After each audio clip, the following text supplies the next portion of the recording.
Hi, welcome back to Irish Gold Prospecting and Fatbike Prospector. There's excitement today in Dublin. We're about 3 or 4 days away from the end of the lockdown, but I've received a parcel from America, so I'm pretty excited about this. I have popped the box, so I do know that it's a Blue Bowl, and I want to open the box, go through the bits of kit with you, and talk about those items that are in it. First, I want to share a bit of a backstory with you. I've only been about 2, 3, 4 times now seriously prospecting and moving dirt in the River Dodder and a little bit in Wicklow, and I only manage to normally get about 4, 5, 6 hours out on the ground, and I seem to spend a lot of my time with my face stuck into a pan like this one, trying to spot the shiny stuff. I've been doing some online research and I've found out that many people, when they're prospecting, they'll use the pan to confirm that there is gold in that area, but ultimately when they get home they keep their concentrates, they bring them home with them, and they filter them, sift them, and try and liberate the gold out of them in the comfort of their own home, and that way they can maximise the time whilst they're out prospecting or actually processing material out in the ground. So I've started doing that myself. I've got my pan of material. This is concentrates. It's been panned before. It's not been graded. There's a reasonable chance there might be some gold inside there. If there is, it's because my panning is terrible. But what I've done is I've bit the bullet and I've reached out to the US and I've ordered a device called a Blue Bowl Concentrator, which is something which a device that many people recommend for getting the finer bits of gold out of your concentrates. So if you want to join me on the journey today, I'm going to pop the box, step through each of the individual parts, set it all up, and I'm going to run my concentrates through the Blue Bowl to see if I've missed any gold. So a good day would be not finding any gold, because it means my gold panning skills on the bowl. A great day would be finding something, because it confirmed that my gold panning skills are rubbish. But also we'll find some gold on the journey as well, so it's a win-win. If we don't find some gold, it's good news. If we do find some gold, it's also good news. We all like finding the shiny stuff. Okay, so let's hit it one item at a time. I'm still excited about this. It was a big deal when it arrived this week. Now the first item's out of the box. We can see that we've got a new set of classifiers. Now I must admit I've used these this week.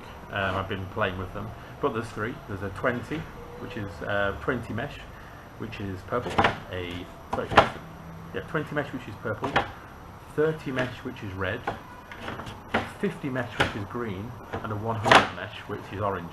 Right, I'm going to put those to one side for a moment because I want to talk about them in a lot more detail when we come to using them. Because I never originally understood the differences between a half inch, a quarter-inch classifier, and then people started talking about mesh numbers, and it all got very confusing. So I've done a little bit of homework, and I'm going to talk about each of the different types of mesh sizes, and we'll share that journey together. Excellent packing material. And then we've got the main story itself. Now this is a Blue Bowl. You can see it's nice and shiny inside. On the bottom it's got 3 legs, so you can stand it on top of a bucket. I've got a bucket on my left, so we can play with that in a moment. It's got a nozzle on one side of it, and this is where water comes in. As water flows in, it creates a circular vortex, and in the middle, you can probably see there's the light's wrong. There's a cone in the middle, and as the water creates a vortex, it's like reverse engineering a bath plug. As the water spins around, it lifts the light materials up and they disappear down into the hole in the bottom there, yeah?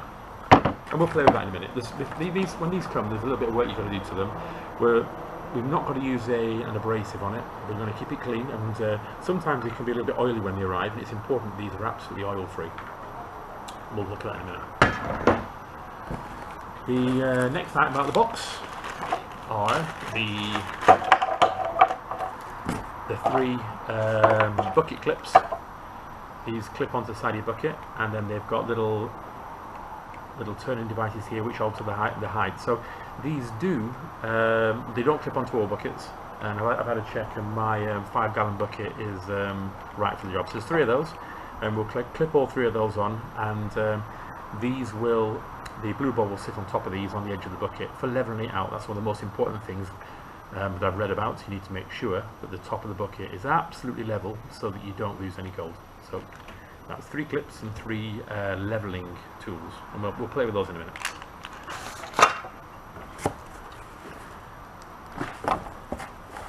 Next thing we've got is a 12 volt 750 gallons per minute pump, and this fastens onto the side of the Blue Bowl, and this is what we're going to use to feed the water into the bowl. It runs off 12 volts DC.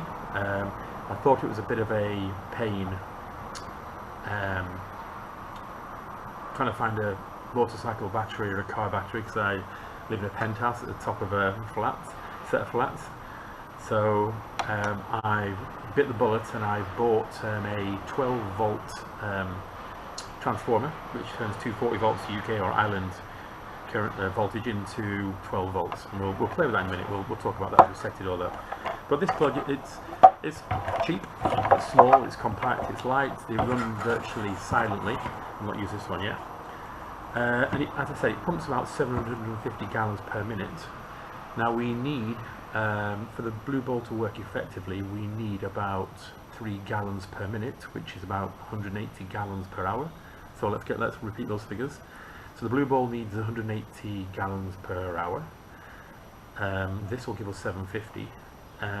Now, some people, they'll connect the Blue Bowl to a garden hose and they'll push water through there, and I think it's a little bit wasteful. So what I'm going to try and do is I'm going to try and create a circulating capability with 2 buckets, one inside the other, for reasons I'll explain later on, so that we can use the same water time and time again to circulate it round, maybe save some water.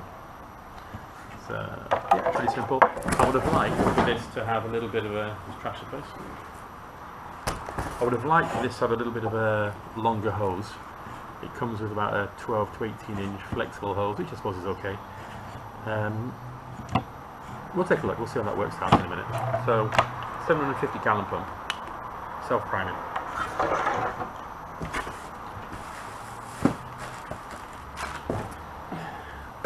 The final bit of kit in the box is this rather important valve. So this is what we're going to use. This is a small 3/4 inch little tap valve. It's got a tap on top of it. And this is what we're going to use to regulate the flow of water into the Blue Bowl. Now, I've done some homework, and this is super important. From the research I've done, the finer the concentrates you put into the bowl, the slower the water speed. And I think that's because generally it takes less effort to lift the very, very fine particles out of the Blue Bowl. There's a risk if you use too much water as well, you might wash fine gold, or what some people call flour gold, out of the Blue Bowl and into the bucket underneath. So that's the final piece there. Okay, before we can start using the Blue Bowl, there are a few other items that we need. I found out this myself the hard way. We're going to need some degreaser. This is, because it's the first time we've used the Blue Bowl, we need to make sure there's no oil inside it at all. I've got some cloths to apply the degreaser. It's just normal kitchen degreaser, surface degreaser. We need a puffer bottle or a turkey baster, and we're going to use that for moving the concentrate around in the pan. You'll need a bowl. Now, if you try and put very, very fine concentrates into a Blue Bowl, I'm led to believe that they'll clump up together and get washed away. So we never, the general rule is you never put dry concentrates into a Blue Bowl. So what we're going to do is I'm going to use a simple bowl to wet the concentrates before they go into the Blue Bowl, and I'm also going to give it a hand. I've got something here. In the US they call it jet dry. Here it's called rinse aid, and this is what's chemically called an emergent. So it does the job of making water wetter. So the idea is that it breaks down the surface tension on the water, and in the event that you get any fine powder or any fine particulates or concentrates floating in the water or clumping together, just a capful of rinse aid will help them sped up. spread out, and also it'll stop any bits of white sands or black sands sticking to the side of the blue ball as well. So I'm led to believe it's important stuff, so I'm going to give that a go. I'm going to give that a go today. And then finally, 2 spoons. Dependent on how coarse your concentrates are before they go into the blue bowl. It depends on the coarse of the concentrates, the more you can put in. So if it's been through a 30 mesh, you can probably put it in a cupful at a time. If it's been through the 100 mesh, you're probably going to put it in a teaspoon at a time. And I've never done this. This is you're joining me today on the first time I've used this. So we'll have a play with it. I've got a few spoons together. So I think I've got all the kit I need. Before we dive in and start looking at the blue ball, what I intend to do is talk a little bit about the classifiers and the mesh sizes and the importance of using a classifier with the blue ball. Okay, I said we'd share a quick chit chat about classifiers, and I myself have learned a little bit about them the last couple of days. When you buy a Garrett pan, typically it comes with a classifier. These aren't terribly scientific. Garrett brag about the size of the holes being 0.487 of an inch in the diameter, and that's perfect when you're on the beach for trying to filter or sieve out dimes in the sand. Well, that's what the claim is anyway. But there's something important we can learn then. There's nothing scientific about this. You can probably pick one up at a garden centre for a quarter of the price of what Garrett sell them as. These do fit in the pan well, but they're okay. But the magic number for us is an inch. And if we look at the Garrett pan, we can see, let's see if I can zoom in, that for each inch we get 2 of those squares in here. So this is a half-inch classifier. We divide the inch by 2, so it's half inch. There's a half-inch classifier, all right? So again, nothing scientific about this one.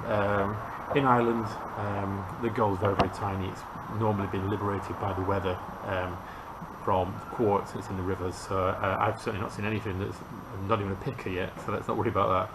So it's a good idea though when you're using these to check the classifier in case you get something bigger.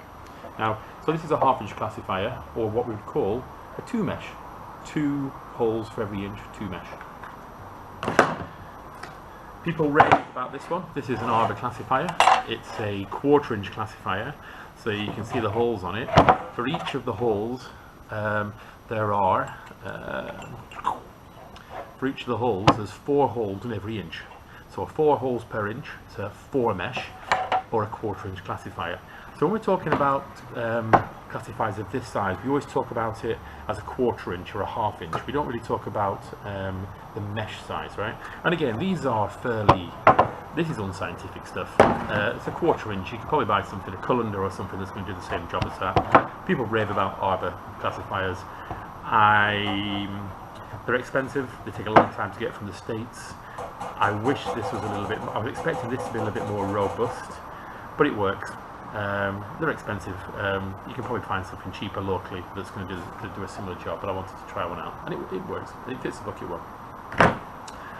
Okay, now when we get to the classifiers that are provided with the Blue Bowl, there's 4 different sizes, and there's some very clear guidance from the makers of Blue Bowl about how these should be used. So the purple one is a 20 mesh. So it's important to remember here, the bigger the numbers, the smaller the mesh size. So this is 20 mesh. So each one of the holes in this there's 20 holes per every inch. So it's a 20 mesh. Anything that stays inside this one, we're going to call it a 20 plus. Anything that falls out the bottom of this, we're going to call it a 20 minus. So we can actually talk about our concentrates with some degree of authority. Next one down is a 30 mesh. Now the makers of Blue Bowl tell us that anything which doesn't go through a 30 mesh classifier shouldn't be going into the Blue Bowl. I'm going to test that later on and have a play around with it. So I think if it's been for a 20 mesh, if we can get it through this one, we might be all right. So there's definitely a scope here, and I was thinking about it. Red light. Anything that doesn't go through a 30 mesh doesn't go into the classifier, but we'll play with that later on. Okay. So if it sits inside this one, it's a 30 plus. If it goes through this one, it's a 30 minus. Next one, we're getting quite small here. This is a 50 mesh. So the green one. So this one here, very, very fine. You won't be able to see them on the video here, but in every inch there are 50 holes in this very, very fine wire mesh. So this is the sort of stuff that I don't think anybody would see if it was in the pan. So I'm really hoping that the Blue Bowl is going to come into its own when it comes to finding the really fine flower gold, which I'm hoping we have a lot more of in Ireland than we do chunky pickers. We just don't seem to have many pickers here. So this is a 50 mesh, 50 holes in every inch going along the mesh, the green one. So typically, traffic light system, anything that goes through gets caught in the green or goes through the green is good to go in the Blue Bowl. Okay, and finally, we've got some concentrator here, so I'm not going to turn it over. This is the finest one. This is a 100 mesh, and this is going to be useful for finding our flower gold. This is a very, very fine stuff. You're not going to see it with a naked eye in a pan, but if you can get enough of it into a Blue Bowl, you should be able to suck it out of a sniffer bottle. And apparently all this stuff, it all mounts up. It all absolutely mounts up. If you do keep it, you can win a lot back. You can win a lot back from your concentrates. So let's pull these back together. And what I'm suggesting we're going to do, let's have a quick classify. So let's test this on my concentrates I've picked up in the last 2 or 3 trips out. There's some big stuff inside there. I know I've had a magnet in it, so I know there's some black sand in there. I know there's some magnetite and hematite in there. But let's go through it together and let's see what this looks like when it's being classified down. So before we actually do this, let's talk about why we're going to classify it in the Blue Bowl. If we have a 30 minus mesh size piece of gold inside the pan with a 100 minus piece of gold, there's a risk that the 100 mesh gold flakes, or the gold flower gold, will be washed out with the black sands. So if we can do it, if we can classify it down into a number of batches and then very, very carefully adjust the water flow inside the Blue Bowl, we should see that we lose less gold down the middle, down the hole in the middle of the Blue Bowl. So I'm going to, I don't know how much there is in this, but I'm going to use my Garrett pan. I'm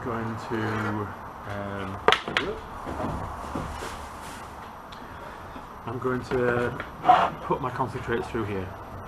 So here we go. It's a real mixed bag of stuff inside there.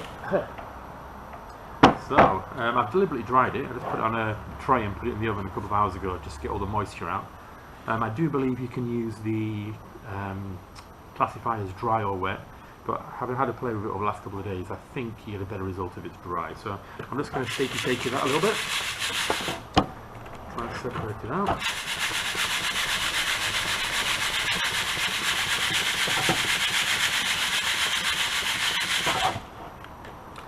So in the top mesh, we can see there, a little closer, we can see this is all the big stuff. This is stuff that really shouldn't be going inside the Blue Bowl.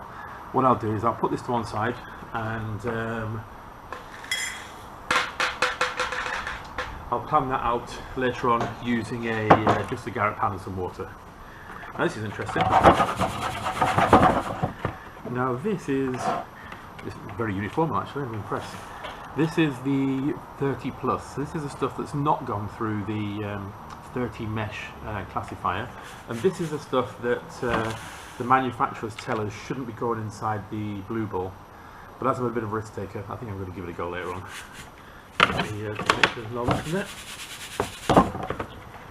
Super job. Let's put that over there for a minute. Now here we go.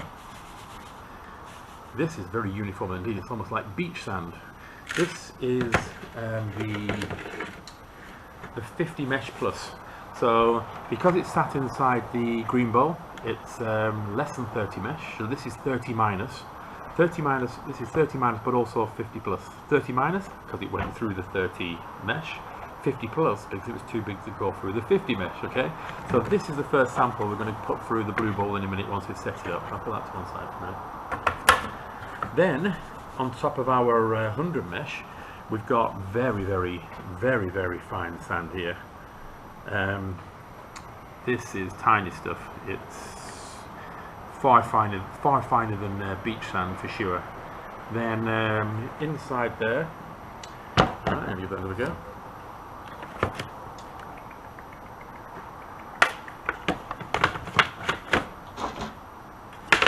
Inside my pan I've actually still got some big bits, so I'm going to put that through again. I think when I was shaking it I might have spilled some outside, so let's give that another go.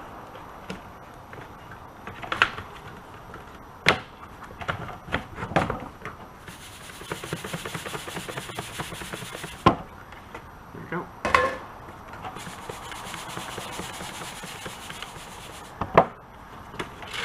That's the 30 mesh plus. That's the stuff we'll play with that later on.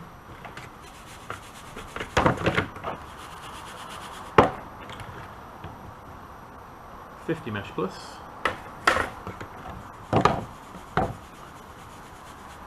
Here we've got our 100 mesh stuff plus. That is super fine stuff.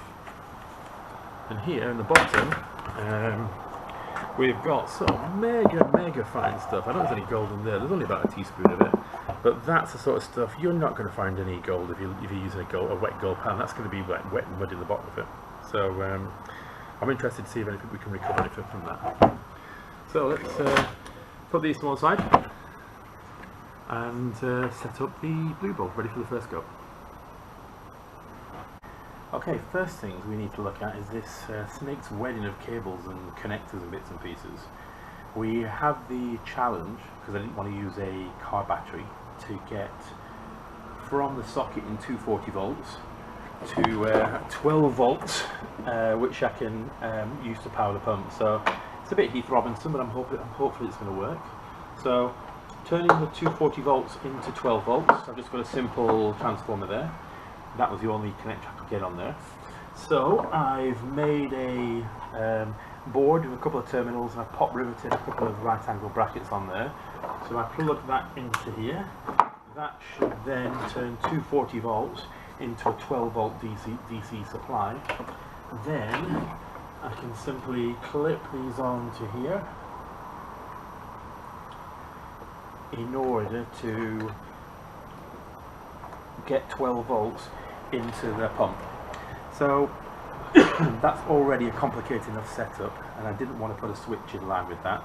So I fabricated this board here so that I can disconnect it, and I don't need to worry about those two cables touching each other, potentially shorting out this and damaging it or tripping the power. Excuse me. So I'm going to use this as my switch. So let me plug that in. Let me disconnect that one. Let's plug that one in. Now I'm a huge fan of keeping electricity and water separated, so I'm going to move all this out of the way, all the 240 volts and the transformer out of the way, and just rely on the low danger 12 volts to be the bit that I work with, right? Okay, first thing, let me explain why I've got a bucket inside a bucket. So you can connect up the Blue Bowl to a hose pipe, but you're just going to burn loads of water. You're going to use gallons of the stuff, and it's going to be lost.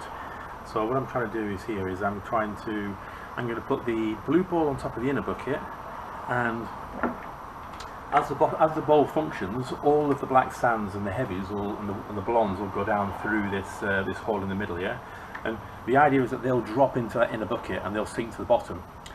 The water, as that fills up, because water's going to be pouring through that middle hole, that's going to be filling up, but it's going to be overflowing back into the outer bucket, and that's where I'm going to put the pump. So the idea is I'll pump the clean water into the Blue Bowl, the dirty concentrates will flow through the hole in the bottom into the bottom, and then at the end I'll just simply lift the bucket out, get rid of the concentrates, and then I can reuse that bucket on the outside. So the purpose of that is so we don't damage the pump. We don't want to get particulates inside the pump and damage the seals or the pumping mechanism. So I think that's important stuff. But before we do that, we need to make sure we've got our double layered system. We need to make sure everything's level. Okay, I'm fairly lucky here because I'm on a fairly level balcony. So if I just use my spirit level, oh, we're not level. We can see we're not level. Try a different way. Oh, it's not so bad that way, but we can see that just by putting the bucket on, just by putting the spirit level on top of the bucket, relying on a level floor isn't enough. We're going to need to use the leg levelers for the Blue Bowl. So let's have a look at that.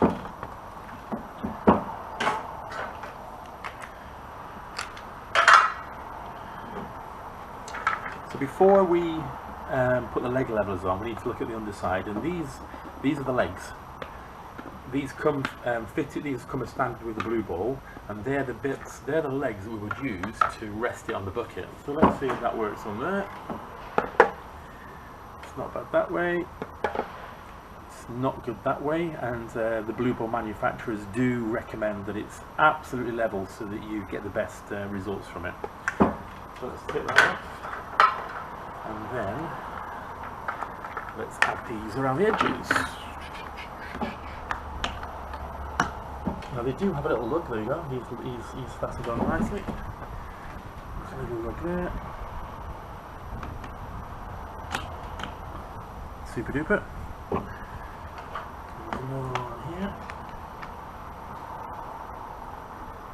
So let's try and make sure they're evenly spaced out. Here we go. And then let's add the Blue Bowl on top.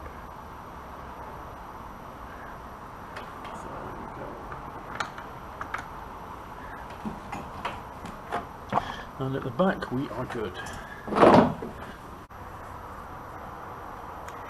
Okay, so I just had to rewind there a little bit.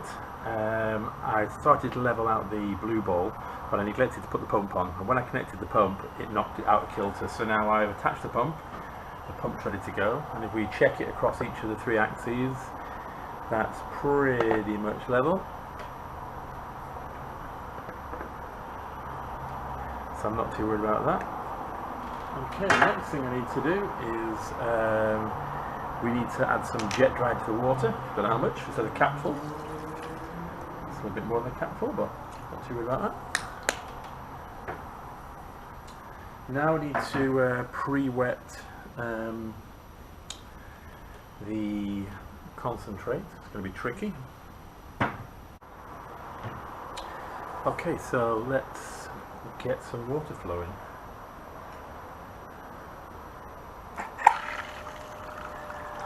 I don't know how fast this goes. There's a learning curve very much here.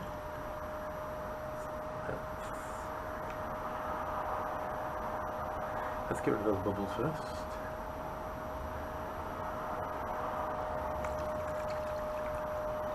Well, we can see there's a bit of dust inside the bottom already, and already the little bit of dust is flowing to the bottom of the cone.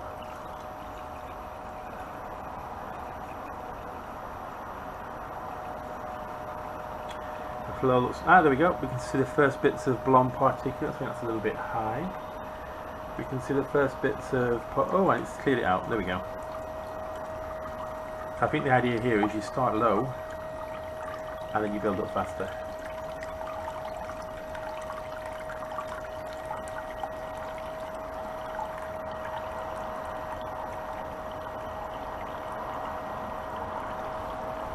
Okay, so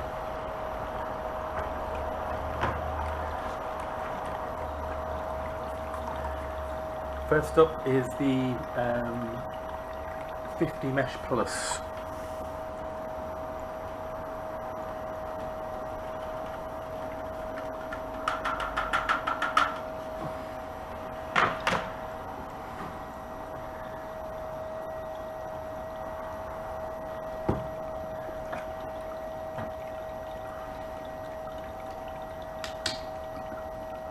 Just going to add a little bit of jet dry to that.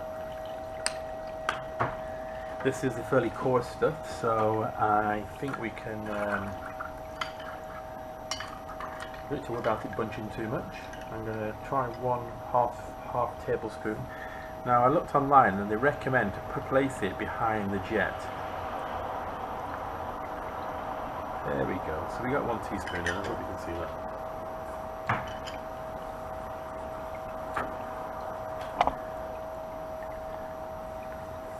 Okay, so let's zoom in a little bit so you can see the action.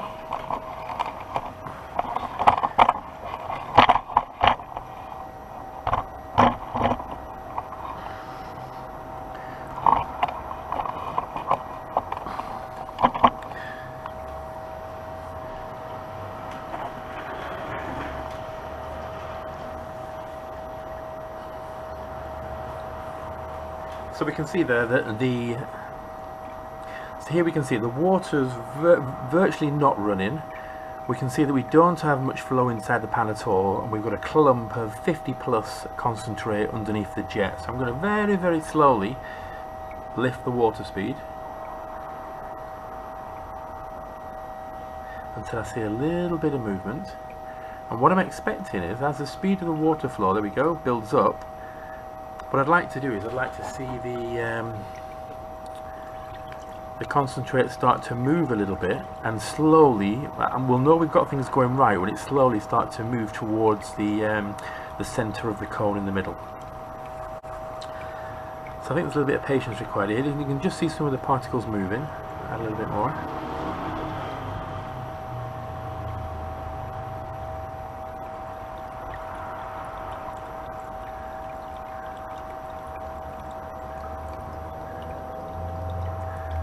So I'm very slowly opening it now. Whoa, slow down. That is super sensitive.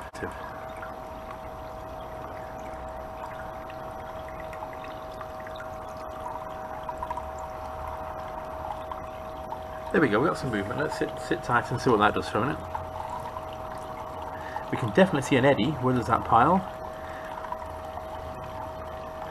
The concentrate slowly being distributed around the bowl now. We can see in the centre of the bowl some of the concentrates actually touching the bottom of the cone.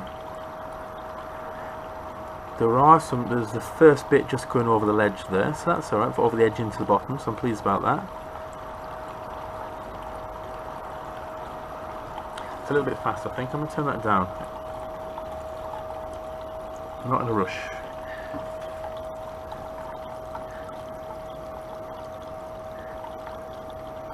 There we go, we can see it's certainly stripping away. See if we can get close up. Here we go, there you can see the black sands being pulled over. I'll just turn up the water a little bit.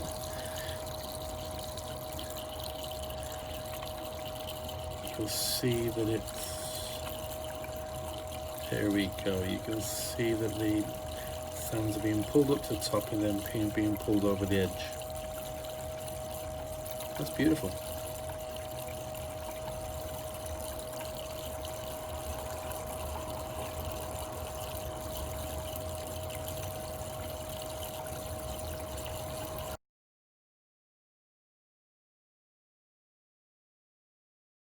So this is the close-up of the 100 minus, and we can see there the blondes are being lifted. I think that's probably a little bit high.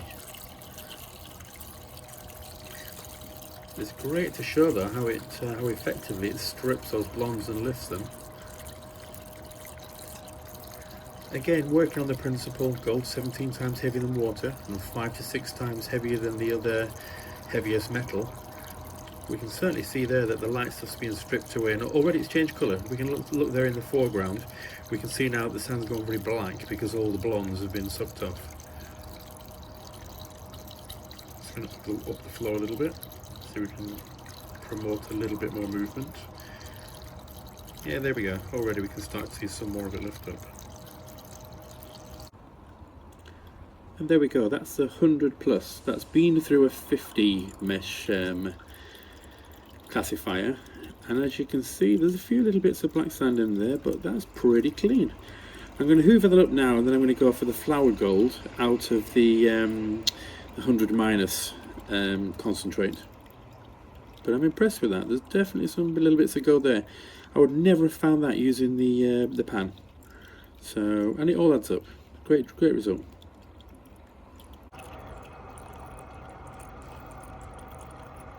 Here we can see just little bits getting sucked, moved around the cone.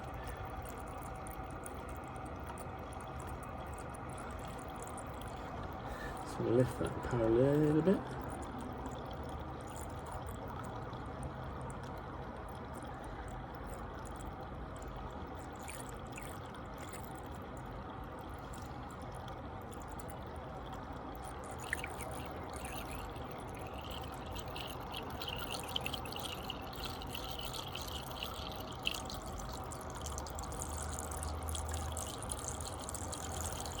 What I'm scared of at this stage is the first time I've used it, I just don't want it all to shloop and all of the concentrate to disappear down the hole in the middle.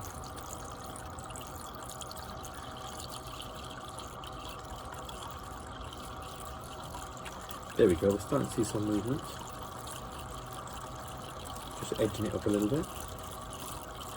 Probably see better at the other side. You can see there it's starting to move around the ball and distribute. That's what we want. If we look here, here we go. We can see now that the lighter pieces are being stripped away and sucked up the cone and disappearing down into the hole. So I'm going to leave it like that for a minute, because I think it's actually working pretty good at the moment.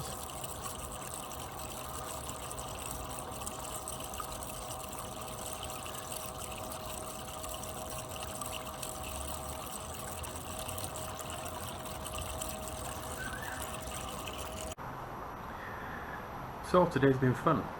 We give the Blue Ball a first blast.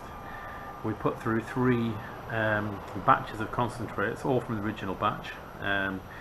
Originally we put through the 20 plus, and then we put through the 50 plus, and then we put through the 100 minus. 5 small pieces of gold, 5 or 6 small pieces of gold for the 50 plus. A nice mix, a nice few pieces, definitely fly poop, of the 50 minus, and then a nice golden smile from the 100 plus. So I'm pretty happy about that. So given that all the dirt that we used today had been previously panned, I think it was a win-win. A win because I know now that my panning needs a little bit more work, but also it's a win because I managed to recover the gold that I missed from that first panning session. So what are the big takeaways from today is, I think you can be overcautious. If you spend, for the first batch I was overcautious because I didn't want to lose the gold, and ultimately I found out that it's the gold will stick around a lot longer than the black sands. I do believe that classifying is king. I do believe that if I hadn't to use 3 different classifiers, I'd have sucked up some of the small gold with some of the larger heavies. So I'm pleased that I did 3 lots. Does it work? Yes. Is it time consuming? Yes. Do you have to sit here and watch it all go through the blue ball? No. I think in the future I'm going to set it up, let's start it stripping away the blonde sands, disappear for half an hour, come back, turn the water up a little bit, watch it strip away the black sands, and then come back and see the results. So that's it. So it's been a good afternoon. It's been fun, a little bit slower than anticipated, but a learning curve. So I'm delighted. I hope you've enjoyed it. It's been a long video. I hope you've learned something. I certainly have. If you have enjoyed this afternoon, please do either like the Facebook page or subscribe to my YouTube channel, and then you can stay up to date with all the rest of my shenanigans. I am going to do another batch. I've got some concentrates from a piece of quartz I found that looked interesting the other day, but I'll share that as a separate video. So thanks for joining me today. I look forward to doing more with you later on, and remember, keep on panning.